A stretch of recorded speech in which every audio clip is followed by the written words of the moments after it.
Twelfth class physics का most important topic है विद्युत क्षेत्र की तीव्रता। आज की वीडियो में बात करने वाले हैं इसके बारे में। तो चलिए शुरू करते हैं। सबसे पहले तो आप देखिए विद्युत और वैद्युत में कंफ्यूज मत होना। देखिए ये दो शब्द हैं, आप अगर इसे लिखते हैं तो इसे लिखिए, अगर आप इसे लिखते हैं तो इसे लिखिए। इसमें आपको कन्फ्यूजन नहीं होना है बिल्कुल भी। तो चलिए हम शुरुआत करते हैं। सबसे पहले बात करेंगे विद्युत क्षेत्र के बारे में, क्योंकि हमको विद्युत क्षेत्र की तीव्रता के बारे में बात करनी है। तो सबसे पहले समझिए कि विद्युत क्षेत्र क्या होता है। तो मान के चलिए कि हमारे पास कोई आवेश है। मान लीजिए हमारे पास ये स्मॉल क्यू आवेश है, तो हम इसके चारों ओर एक क्षेत्र बना देते हैं। ये हमने इसके चारों ओर एक क्षेत्र बना दिया, हम इसी को कहते हैं वैद्युत क्षेत्र। अगर हम वैद्युत क्षेत्र की परिभाषा देखें तो उस हिसाब से क्या होता है कि किसी आवेश के चारों ओर का वह क्षेत्र जिसमें कोई अन्य आवेश आने पर आकर्षण या प्रतिकर्षण बल का अनुभव करता है, उस क्षेत्र को हम वैद्युत क्षेत्र कहते हैं।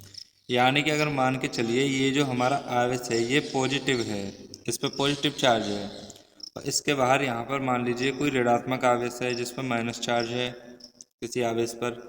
अगर हम इसको धीमे धीमे इस गोले के अंदर लाएं तो इस बिंदु पर आकर, क्योंकि देखिए ये यहाँ पर पॉजिटिव है और ये नेगेटिव है, तो ये जो है अंदर के ओर चला जाएगा। ये जो आवेश है इसको अपनी ओर खींचेगा इस पॉइंट के इधर आकर, क्योंकि ये पॉजिटिव है और ये नेगेटिव है। दोनों के बीच जो बल लगेगा वो लगेगा आकर्षण बल, क्योंकि इनकी जो प्रकृति है वो विपरीत है। और मान लीजिए अगर इसी की जगह कोई यहाँ पर पॉजिटिव आवेश होता और अगर हम इसको धीमे धीमे इस गोले के अंदर ले जाने की कोशिश करते तो इस बिंदु पर आगे ये जो आवेश है, क्योंकि ये दोनों अब समान प्रकृति के हैं, दोनों ही पॉजिटिव हैं, तो ये जो आवेश है इस आवेश पर बाहर की तरफ बल लगाता, उसको हम बोलते प्रतिकर्षण बल। तो ये जो क्षेत्र होता है जहाँ पर आने के बाद कोई मतलब आवेश जो है वो या तो आकर्षण बल का अनुभव करे या प्रतिकर्षण बल का, इस क्षेत्र को हम कहते हैं वैद्युत क्षेत्र। अब देखते हैं कि विद्युत क्षेत्र की तीव्रता क्या होती है।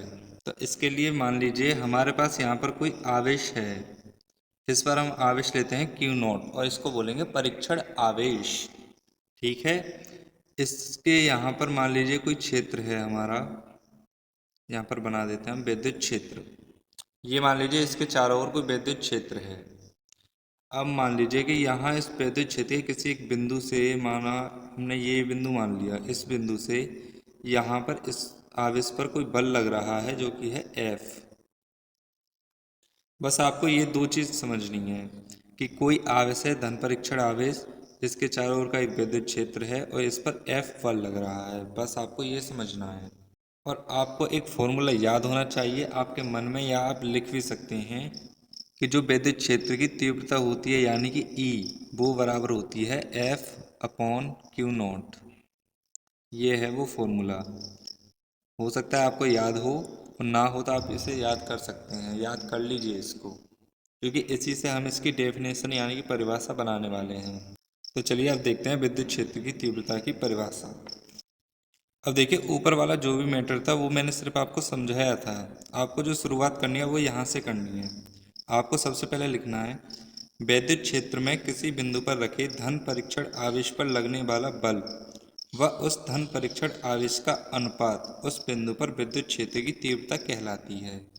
ये जो स्टेटमेंट है ये इस फॉर्मूले की वजह से ही आया है, क्योंकि यहाँ पर सीधा सीधा लिख रहा है कि E बराबर एफ अपॉन क्यू नॉट, जहाँ पर जो F है वो धन परीक्षण आवेश पर लगने वाला बल है और जो क्यू नॉट है वो धन परीक्षण आवेश है और जो E है वो विद्युत क्षेत्र की तीव्रता है।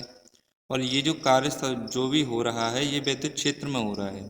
तो ये जो स्टेटमेंट है इसमें सिर्फ यही चीज़ बताई गई है, तो आपको यही लिखना है कि देखिए विद्युत क्षेत्र में, यानी कि विद्युत क्षेत्र है, देखिए ये रहा विद्युत क्षेत्र यहाँ पर, विद्युत क्षेत्र में किसी बिंदु पर रखे। अब मान लीजिए यहाँ पर कोई बिंदु है और उस पर ये हमारा क्यू नोट रखा हुआ है धन परीक्षण आवेश। बिंदु पर रखे धन परीक्षण आवेश पर लगने वाले बल, तो जो यहाँ पर F बल लग रहा है इस पर, वो हमारा ये रहा फॉर्मूले में F व उस धन परीक्षण आवेश का अनुपात। F के बाद धन परीक्षण आवेश हमारा क्यू नॉट ये रहा और इनका अनुपात, यानी कि ये जो बटा लग रहा है ये अनुपात ही दर्शाता है, तो ये इसका अनुपात उस बिंदु पर विद्युत क्षेत्र की तीव्रता कहलाती है। अब देखिए ये जो विद्युत क्षेत्र की तीव्रता है ये इस चीज़ की तो बराबर है जो कि हमने बताया, तो ये विद्युत क्षेत्र की तीव्रता कहलाएगी ही। तो आप इस तरह से स्टेटमेंट लिख सकते हैं। उसके बाद नीचे आपको यहाँ पर इसका फॉर्मूला लिख देना है। आप बीच बीच में लिख सकते हैं या मैं यहाँ पर साइड में लिख देता हूँ, E बराबर F/Q0। ये इसका फॉर्मूला है जो कि आपको याद होना चाहिए। अगर इसका फॉर्मूला हम वेक्टर रूप में लिखें, वेक्टर रूप यानी कि सदिश रूप, तो इसका जो फॉर्मूला आता है वो आएगा आपका E वेक्टर बराबर F वेक्टर अपॉन Q0। अगर ये पूछा जाए तो आप लिख सकते हैं, अगर आप याद कर लें तो इसे भी लिख सकते हैं। ये इसका सदिश रूप में फॉर्मूला है, क्योंकि जो हमारी विद्युत क्षेत्र की तीव्रता है वो सदिश राशि होती है, इसलिए इसके ऊपर एक वेक्टर लगा दिया है।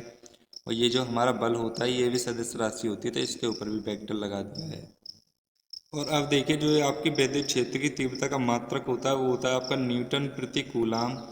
और जो विद्युत क्षेत्र की तीव्रता जो राशि है वो एक सदिश राशि है, और जो इसकी विमा होती है वो होती है MLT-3 A-1। ये जो तीनों चीज़ें हैं वो कभी कभी आपसे एक नंबर में पूछी जाती हैं, तो इन्हें भी याद कर लीजिएगा। वीडियो पसंद आई हो तो लाइक करें, अपने दोस्तों में शेयर कीजिए इस वीडियो को, और मैं मिलता हूँ आपसे नेक्स्ट वीडियो में। तब तक के लिए बाय।